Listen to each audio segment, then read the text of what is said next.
Et si le gardien que tout le monde méprisait était en réalité le vrai propriétaire de cette immense villa de luxe? Une vérité volée, une identité effacée, un homme brisé, prêt à faire tomber tout un empire. Toi qui regardes cette vidéo, dis-nous dans les commentaires, de quel pays nous regardes-tu? On veut voir tous les drapeaux d'Afrique et de la diaspora dans les commentaires. Dans le quartier chic de Victoria Island à Lagos, à l'ombre des murs blancs d'un manoir que l'on croirait sorti d'un rêve d'émir, un homme marchait pieds nus sur les pavés brûlants.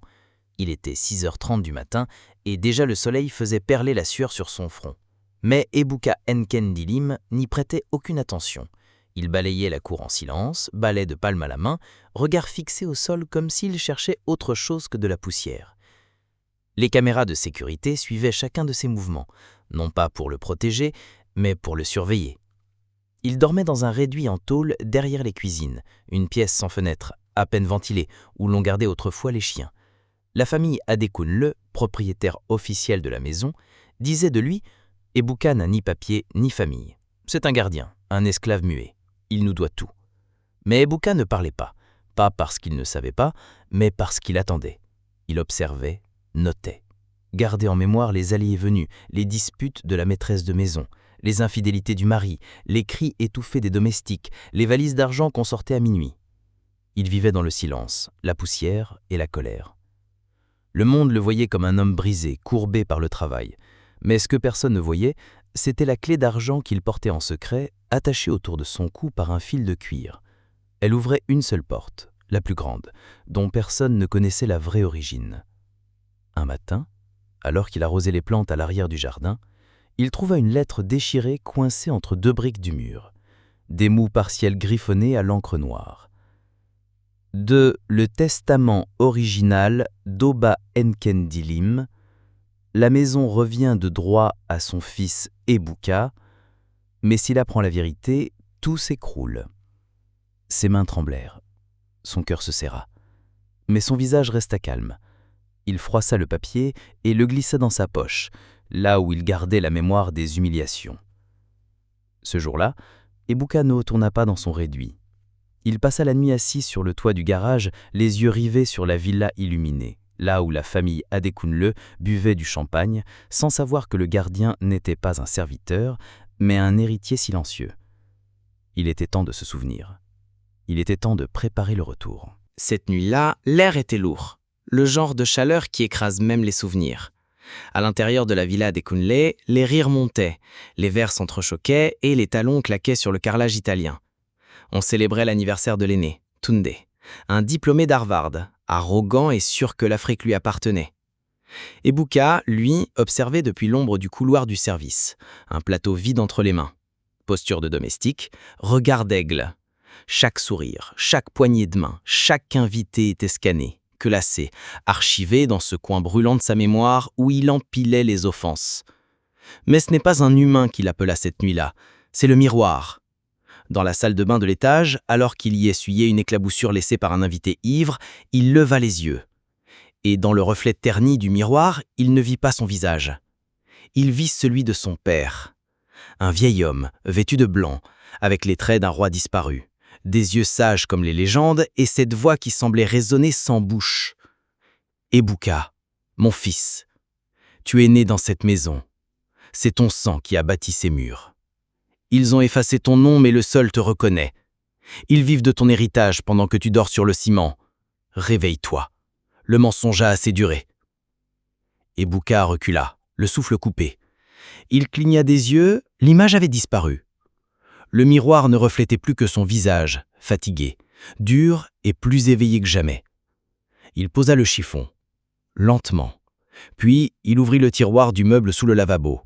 Et là, entre deux serviettes pliées, un vieux document était roulé, noué avec une ficelle noire, comme s'il l'attendait. Il le déplia avec précaution. Titre : Acte de propriété Villa Oba Nkendilim. Date : 1992. Héritier désigné, Ebuka Nkendilim, fils unique. Témoin notarié, disparu, rayé, illisible. Ses mains tremblaient, sa gorge se serra. Le passé s'imposait à lui comme une gifle qu'on attendait depuis l'enfance. Dehors, les invités dansaient. Dedans, le propriétaire venait de se réveiller. Il serra le document contre sa poitrine, puis sortit de la salle de bain. Il ne retourna pas à la cuisine. Il ne lava plus de verre ce soir-là. Il grimpa au grenier, là où personne n'allait jamais, sauf les termites et les secrets. Il s'assit dans la pénombre, sous les boutres poussiéreuses, il ouvrit un carnet noir qu'il gardait depuis des années. Chaque page était une insulte, une rumeur, une injustice, un visage à retenir.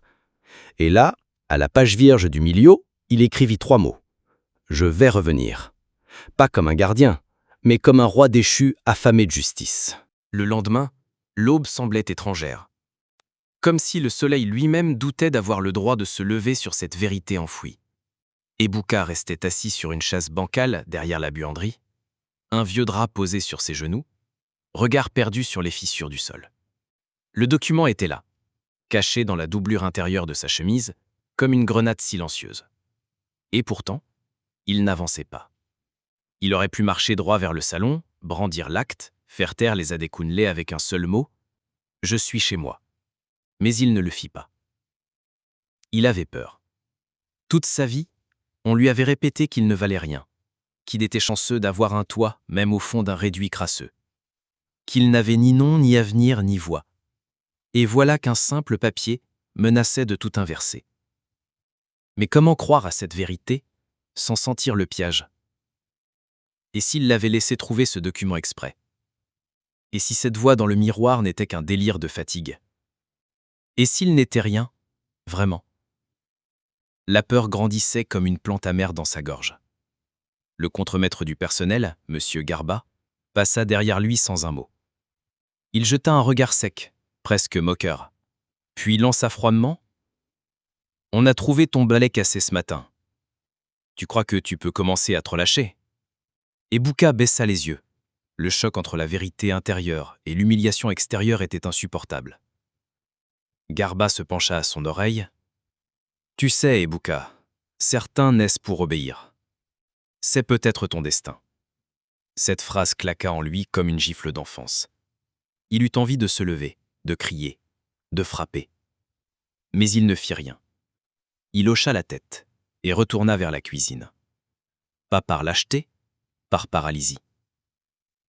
Ce jour-là, il travailla plus que les autres. Il frotta le marbre, il porta les sacs, il servit le vin à des gens qui ne le regardaient pas dans les yeux. Il fit semblant d'oublier. Mais le soir, en rentrant dans son réduit, il trouva la porte entr'ouverte. Quelqu'un y était entré. Le carnet noir avait disparu. Le petit coffre métallique sous le lit, forcé. Et dans la doublure de la chemise, le document avait disparu. Un vide absolu l'envahit. Pas un cri. Pas une larme. Juste le silence du monde qui s'écroule dans l'indifférence. Il s'effondra sur le sol, comme un homme qui vient de perdre son nom une seconde fois.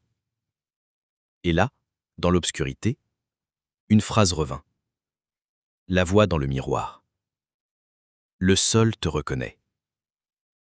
Mais Ebuka, lui, ne se reconnaissait plus. La pluie tombait, fine, ce matin-là, tissant un voile brumeux sur les clôtures électriques de la villa. L'air sentait la terre rouge humide, les jacarandas pleuraient leurs fleurs violettes et tout semblait silencieux, sauf les gouttes qui s'écrasaient contre le zinc du toit. Ebuka ne dormait plus depuis 2 nuits.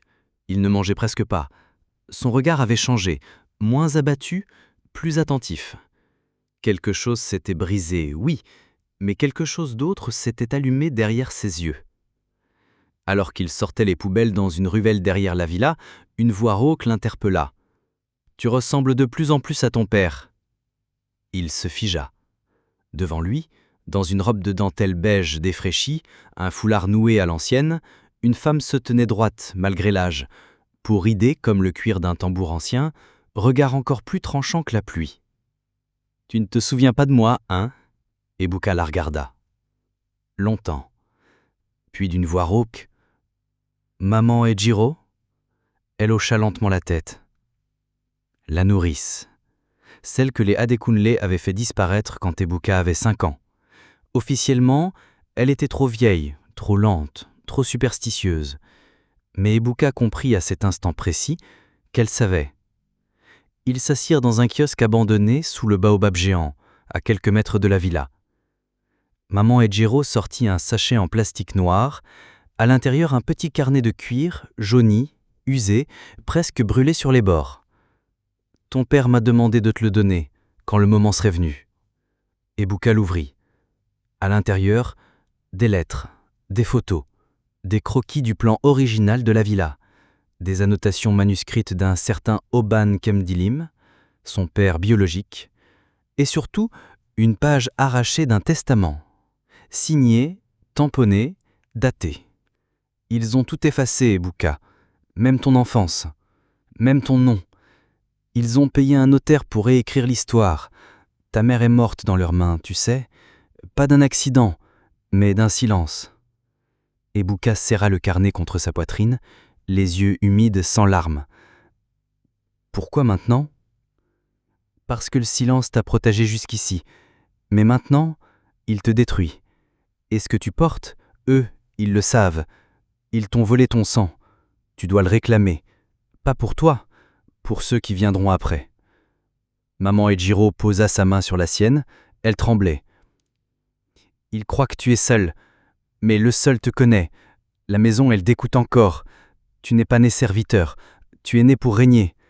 Tu es né Nkeldilim. Ce qui t'appartient te reviendra. Ebuka ferma les yeux. Pour la première fois, il ne vit plus la douleur, il vit la justice. Et il jura silencieusement entre ses dents, « Ils vont se souvenir de mon nom. » Il se leva, la pluie s'était arrêtée, il serra le carnet dans sa veste et retourna vers la villa, non plus comme un gardien, mais comme un revenant. La villa paraissait calme ce matin-là. Trop calme. Les domestiques allaient et venaient avec des gestes mécaniques. La maîtresse de maison, Dame Funmi Adekunle, pianotait sur sa tablette dans le grand salon en rotin. Monsieur Adekunle, invisible comme toujours, enfermé dans son bureau, l'endroit le plus verrouillé de la maison, le seul lieu qu'Ebuka n'avait jamais osé effleurer. Jusqu'à aujourd'hui.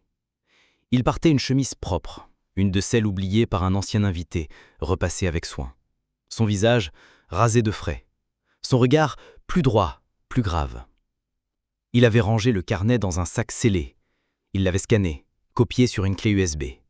Une version cachée dans le réservoir de la chasse d'eau du personnel, une autre cousue dans la doublure de sa sandale. Il ne laisserait plus l'histoire s'échapper. Il ne serait plus un fantôme dans cette maison. À 13h08, quand les autres serviteurs partaient pour le déjeuner, il franchit discrètement le couloir interdit. Ses pas ne faisaient aucun bruit sur le carrelage. Devant la porte du bureau d'Adekunle, il hésita. Une demi-seconde. Puis il sortit la clé d'argent, suspendue à son cou depuis toujours. Il la regarda, frotta le métal contre sa paume et la glissa dans la serrure. Clic. La porte s'ouvrit avec un bruit presque cérémonial. À l'intérieur, une odeur d'ancien papier, de cuir et de poussière trahissait les secrets accumulés. Des étagères pleines de dossiers confidentiels, un bureau massif en acajou, des tiroirs blindés, un coffre électronique. Mais ce qui attira immédiatement Ebuka, ce fut le tableau. Un grand portrait accroché au mur du fond, représentant un homme en costume traditionnel ivoire, avec un regard fier. Un homme qu'Ebuka reconnut sans hésitation, Oban Kemdilim, son père. Et sous le portrait, une plaque en laiton effacée, mais sous une lumière précise, les lettres gravées réapparaissaient, comme des cicatrices. Fondateur, propriétaire légitime, 1991. Ebuka sentit un frisson dans sa colonne vertébrale. Il avait franchi le seuil sacré. Le sol de cette pièce vibrait sous ses pieds. Il ne demandait plus l'autorisation. Il réclamait. Il ouvrit un tiroir, des lettres, des contrats, un dossier au nom de Ebuka N, classé inactif, confidentiel. Il n'eut le temps de lire plus. La porte claqua violemment derrière lui. Dame Funmi était là, droite, glaçante, l'élégance d'une lionne enragée. Elle tenait un téléphone dans la main, mais elle ne cria pas. Tu as osé. Enfin. Je me demandais quand le fils du roi finirait par se réveiller. Je n'ai pas fini de me réveiller. Et c'est ainsi que le serviteur silencieux devint un homme en guerre. Plus de cachette, plus de silence, plus de retour en arrière. Il avait franchi le seuil. Et le combat venait de commencer. Depuis l'ouverture de la porte du bureau, rien n'était plus pareil. Ebuka n'était plus un simple gardien esclave invisible. Il était devenu une menace. Et dans la villa Adekunle, une menace doit être éliminée. Le lendemain de la confrontation muette avec Dame Fumi, il fut réveillé plus tôt que d'habitude. Non pas par le chant du coq ou les voix des autres domestiques, mais par des bottes. Des pas lourds, organisés, militaires. 4 hommes en uniforme bleu sombre, agents de sécurité privée. Inspection de routine, déclara l'un d'eux sans émotion. Ils fouillèrent son réduit. Ouvrirent les tiroirs, le réservoir des toilettes, même le dessous du matelas. Ils ne dirent pas un mot quand ils trouvèrent la clé USB cousue dans la sandale. Ils partirent sans fracas, mais avec un message silencieux. On sait que tu sais. À midi, une domestique du nom d'Amaka, avec qui il échangeait rarement plus de quelques mots, lui glissa un regard inquiet à la cuisine. Elle fit tomber un torchon exprès et en se penchant près de lui, murmura « Je t'ai vu dans le bureau hier. Fais attention. Ils sont capables de tout. » Elle glissa dans sa main une feuille pliée en 4, avant de disparaître avec les assiettes. Sur la feuille, une copie d'un ancien contrat de vente falsifié. Le nom de l'acheteur, Adekunle Oladipo. Le nom du vendeur, Oba Nekemdilim. La signature du vendeur, falsifiée. Un faux maladroit. Il n'était plus seul. Quelqu'un, quelque part, avait décidé de ne pas se taire non plus. Mais l'ennemi aussi se révélait. Dans l'après-midi, alors qu'il se dirigeait vers les quartiers des invités, il fut arrêté par Tunde, le fils arrogant de la famille, accompagné de 2 cousins. « Tu t'occupes un peu trop de ce qui ne te regarde pas ?» Ebuka ne répondit pas. « Tu penses que parce que tu as ramassé 2 bouts de papier, tu deviens le chef ici ?» Tunde s'approcha, très près. Un souffle de cognac, un sourire tordu. « Tu n'es rien, Ebuka. Tu n'es qu'un bâtard recueilli, et tu retourneras là d'où tu viens. » Ebuka soutint son regard, en silence. Puis calmement murmura « Je viens d'ici. » Tunde le gifla, fort, devant les domestiques, devant les caméras. Mais Ebuka ne plia pas. Il se contenta de dire froidement « Tu viens de faire une erreur. » Le soir, dans le grenier, Amaka le rejoignit. Elle apporta avec elle 3 autres documents volés, provenant d'un placard verrouillé. Un acte de naissance rayé au stylo rouge, une photo de lui bébé avec sa mère, et un document de transfert bancaire suspect entre le notaire et la famille Adekunle. Ils parlèrent à voix basse. Amaka lui révéla qu'elle travaillait là depuis 7 ans, qu'elle avait compris depuis longtemps qu'il n'était pas un simple domestique. « Je ne sais pas ce que tu comptes faire, mais sache que tu n'es pas seul. » Et dans cette nuit d'orage, alors que l'électricité sauta une fois de plus, Ebuka eut une vision. La maison elle-même semblait respirer, comme si elle attendait que quelqu'un rétablisse l'ordre. Il avait franchi la porte. Maintenant, il était dans le labyrinthe. Allié dans l'ombre, ennemi à visage découvert. Minuit. Une brume épaisse s'accrochait au mur de la villa Adekunle comme une conscience malade. L'air semblait figé, comme si le monde lui-même retenait son souffle. Dans le grand salon, où d'ordinaire on buvait du vin de France en riant des pauvres, les lumières étaient tamisées, la tension palpable. Un silence lourd, un tribunal improvisé, une trahison en costume. Ebuka était là, debout, au centre du salon. Non plus vêtu comme un serviteur, mais en boubou royal en coton indigo, brodé à la main, celui que portait son père dans la photo retrouvée. Son regard était froid, ancré, ancestral. Autour de lui, assis sur les fauteuils de velours crème, la famille Adekunle au complet. Le patriarche, M. Adekunle, visage fermé, mâchoire serrée. Dame Fumi, élégante mais nerveuse, tenant une tasse vide. Tunde, debout, bras croisés, le regard rempli de rage contenue. 2 avocats. Et un invité inattendu, un notaire fédéral mandaté par l'État. Car Ebuka avait tout préparé. Il avait rassemblé chaque preuve. Les lettres de son père, le vrai testament, validé par 2 témoins retrouvés grâce à Maman et Giro, les faux contrats, avec les signatures falsifiées, les virements illégaux, et surtout, la vidéo. Une vidéo captée par Amaka où l'envoyé Tunde et son père évoquaient le vrai héritier et parlaient de faire disparaître le carnet. Le notaire prit la parole. Il existe assez de preuves pour établir que M. Ebuka Nkemdilim est l'héritier direct du premier propriétaire de cette villa, Feu Oba Nkemdilim. Cette propriété est donc légalement sienne. Un frisson traversa la pièce. Toute occupation actuelle devient juridiquement caduque, et toute falsification sera poursuivie au pénal. Dame Fumi laissa tomber sa tasse. Elle se brisa au sol. Tunde se leva, hurla. « Il n'est rien, juste un bâtard de servante, un manipulateur de poubelle qui croit qu'un vieux papier fait de lui un roi. » Ebuka ne répondit pas. Il se contenta de sortir une dernière enveloppe.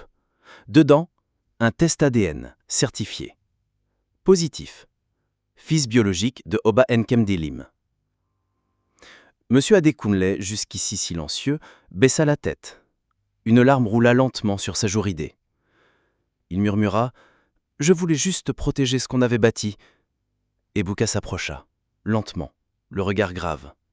Puis, dans un murmure presque inaudible, « Ce que vous avez bâti repose sur le vol, le silence, la peur. Moi, je vais bâtir sur la mémoire. » Le notaire se leva. Les documents furent signés. Un huissier remit officiellement les clés de la villa à Ebuka. Et au moment où il les saisit, une chose étrange se produisit. Le ventilateur mural qui grésillait depuis 10 ans s'arrêta soudain. Puis redémarra, sans bruit.